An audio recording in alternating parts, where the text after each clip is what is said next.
I'm Dr. Ashokan from Thakur Dental College. I am going to present a topic on case history taking.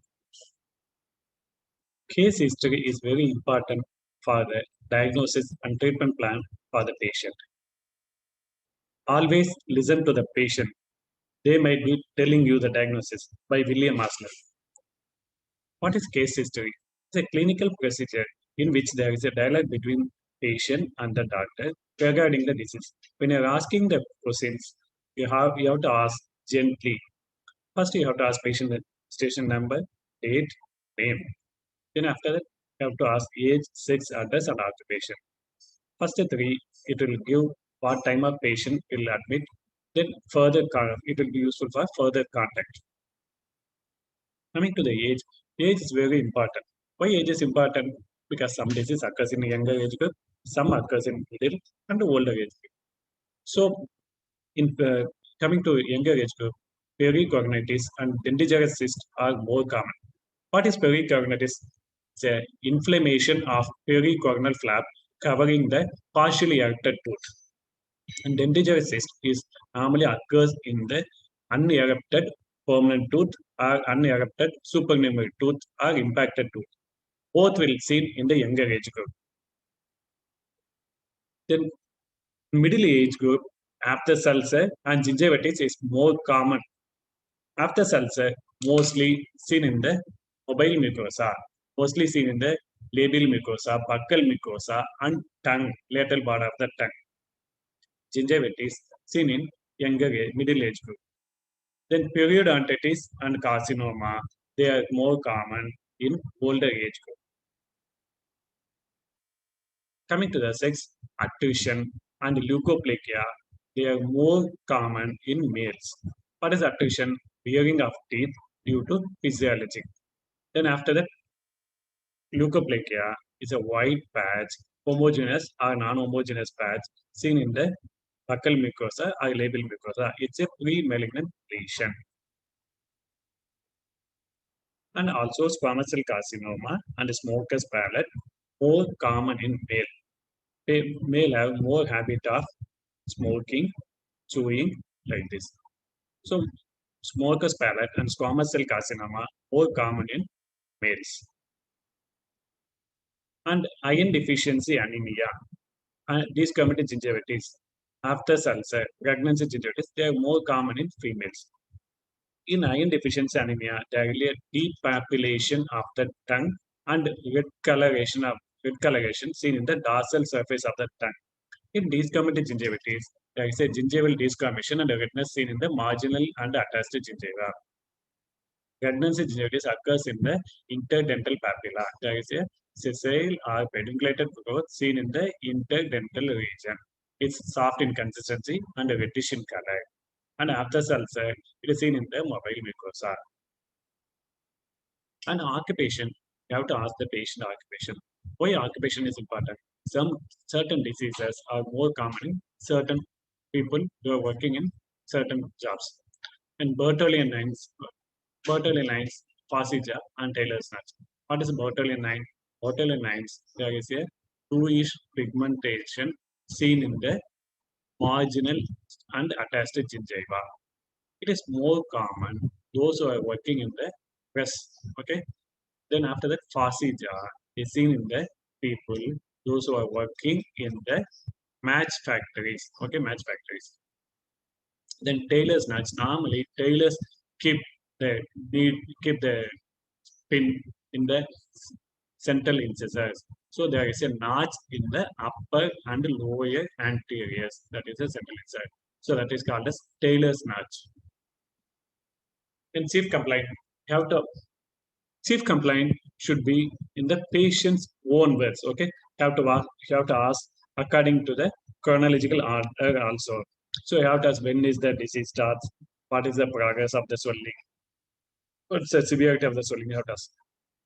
When you're asking the patient history, you have to ask whether the pain or swelling develop. Okay, or any growth or and patient also complains inability to open the mouth. Okay, so you have to ask all the things in a chronological order. Suppose if the patient complains of pain, when it was started, all the things you have to ask. In history of personal illness, you have to ask mode and cause of onset, duration. Mode and concept, normally you have to ask when was the pain started, whether the pain or swelling, which one start first. Then duration, you have to ask for the past how many days you have the complaint. Then when you're coming for pain, you have to ask whether it's a pain is continuous one or intermittent one. Then intensity of the pain, you have to ask whether it's a mild, moderate, severe intensity. The nature of the pain, it should be throbbing like pain, or shooting like pain, or shock like pain. So you have to ask which type of pain patient have. Then you have to ask whether the pain is radiating or referred to the adjacent area. Then you have to also ask aggregating factor or relieving factor. Some patients will tell the pain will increase during night time. Some patients, they will tell pain is increased during mastication. So you have to ask what are the aggravating factors and the relieving factors. Then coming to past medical history, you have to ask patient past medical history about diabetes, hypertension, asthma, drug allergy, cardiac disease, bleeding disorders, and alternative medication. In diabetes in diabetes mellitus, patient patient will produce oral manifestation. When you're asking the patient history, will easily come to diagnosis. Then hypertension, you have to ask proper history. And asthma, some drugs are not prescribed for asthma patient. And you have to ask the patient drug allergy. If the patient giving history of allergy to amoxicillin, then you have to give alternative history of medicine. Then coming to the cardiac disease, you have to ask any past cardiac surge, past cardiac disease, or myocardial infarction like this. They give and patient. We are also you also have to ask whether the patient is taking any aspirin like medications.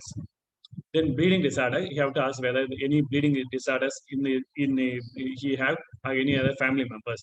Then patient take any alternative medication like Siddha, Ayurveda, and homeopathy. You have to ask any alternative medical history also. Past surgical history, you have to ask any previous past surgical history. And past dental history, you have to ask whether the patient is undergone any filling or extraction before that. If the patient is undergone any extraction before, you have to ask whether the extraction is a complicated one or non-complicated one. Then coming for personal history, you have to ask the habits. In habits, you have to ask diet, whether it's a vegetarian diet or mixed diet. Oral hygiene method like brushing, how many times he is brushing, what type of material he is used for brushing. Then after that, oral habits like if the patient is a child, you have to ask either thumb sucking like habit. Then when deleterious habit, when the patient is an adult patient, you have to ask any deleterious habit like smoking or tobacco chewing. When the patient gives history of smoking, then you have to ask what type of smoking he is having, whether he is having habit of cigarette or habit of BD. Then you have to ask how many packets per day or how many cigarettes per day. Then how many years, how many months he is having this habit. Then coming for tobacco chewing, you have to ask whether the patient have habit of chewing, pan chewing or tobacco chewing. If the giving history of tobacco chewing, you have to ask what type of tobacco products he is using, whether using betel nut, betel leaf, or tobacco betel nut, betel leaf, and betel quid. Okay. Then marital status, you have to ask whether the patient is single or married. Then you have to ask the patient history of any consanguineous marriage. Then family history is very important because if you're asking the family history, it will give clear idea. Okay, some diseases like amylogenesis infecta, dendrizogenesis infecta, it will also siblings also will affected. Okay, so it will produce discoloration of both deciduous teeth and permanent teeth. And some patient, even you're asking the patient history, sometimes they will give the siblings also have some bleeding problem. So you have to ask the proper history of bleeding. Then coming for clinical examination, it will be into general examination, systemic examination, and local examination. General examination, you have to note down the appearance of the patient, and you have to see built and state, whether it's a moderately built or ill built, or like this. Okay. Then deformity, any scoliosis, kyphosis, like this. Then nutritional status, well nourished, ill nourished, or moderately nourished. Then you have to check vital signs like BP, uh, pulse rate, and respiratory rate. Okay. Normal pulse rate is 70. Average pulse rate is 72 per minute. Average respiratory is 12, 14 to 16 per minute. Okay.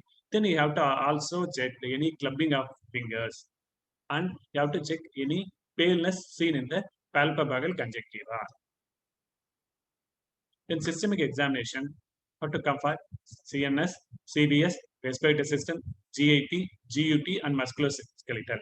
In central nervous system, you have to ask any history of any headache, vomiting, like this. In cardiac CVS, you have to ask any palpitation, breathlessness. Then in respiratory system, you have to ask any difficulty in breathing, all the history. Then GAT, you have to ask any gastritis, or any gastric ulcer. Genitourinary system, you have to ask whether the patient have micturition is normal or any burning sensation during micturition. Then musculoskeletal, whether the patient have any habit, any pain in the joints. Then coming for local examination will be extraoral, TMJ examination, and lymph node examination, and intraoral examination. Extraoral examination, you have to see the patient, any facial asymmetry is present. Okay, if any facial asymmetry present, you have to note down the patient facial asymmetry. Then you also see if there any swelling or ulcer, sinus or fistula opening, or scar formation seen in the face or neck. In TMJ examination, you have to ask that you have to check whether we have to ask whether any pain in the TMJ. Then we have to palpate on the TMJ and elicit the tenderness and palpation. Then ask the patient to open the mouth. Then you have to check the jaw movements like retroissive, lateral movements. And you also have to check jaw deviation, any jaw deviation. Okay. Then after that, you have to check any clicking sound, either felt or audible on TMJ. Then lymph node examination, you have to note down all these following finds when you're doing lymph node examination. Right side, right side or left side, and side, which group of lymph node, either submental, submandibular, then posterior auricular, preauricular, like this. Then shape of the lymph node, roughly ovoid in shape. Then size of the lymph node. Then number, whether it's single or multiple. Then consistency, whether it's soft in consistency, firm in consistency, hard in consistency. Then tenderness is a mild, moderate, or severe. Then you have to check the either lymph node is mobile or fixed one. Then interval examination, it will be divided into hard tissue examination, soft tissue examination.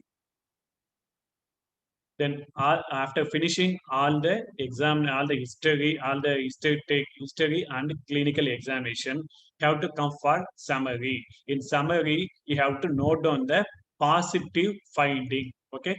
In first summary, it have four paragraph. Okay. First paragraph, you have to note down patient name and the chief complaint. Second paragraph, you have to note down the history of present illness. In third paragraph, you have to note on the positive finding during clinical examination. And last paragraph, it is a conclusion. After correlating all the history and clinical finding, you have to come to conclusion. Then provisional diagnosis. All the taking history and clinical findings, you have to tell the provisional diagnosis. Provisional diagnosis is based on the patient chief complaint. Then after that, you have to note down the other diagnostic condition. Other than patient chief complaint, you have to find out the other diagnosis condition, and you have to decide the treatment plan accordingly. Then you have to give differential diagnosis. The patient complains of pain, you have to give differential diagnosis for the patient complaint also. Then you have to send the patient for investigation. Investigation may be blood investigation or radiographic investigation. Blood investigation, routine blood investigation, and radiographic investigation like IOPA and OPG. Then after that, final diagnosis. After doing all the investigations, correlating with the provisional diagnosis, you have to come for final diagnosis. Then after final diagnosis, you have to plan the treatment. Then we have to inform the patient according the treatment plan. Thank you all.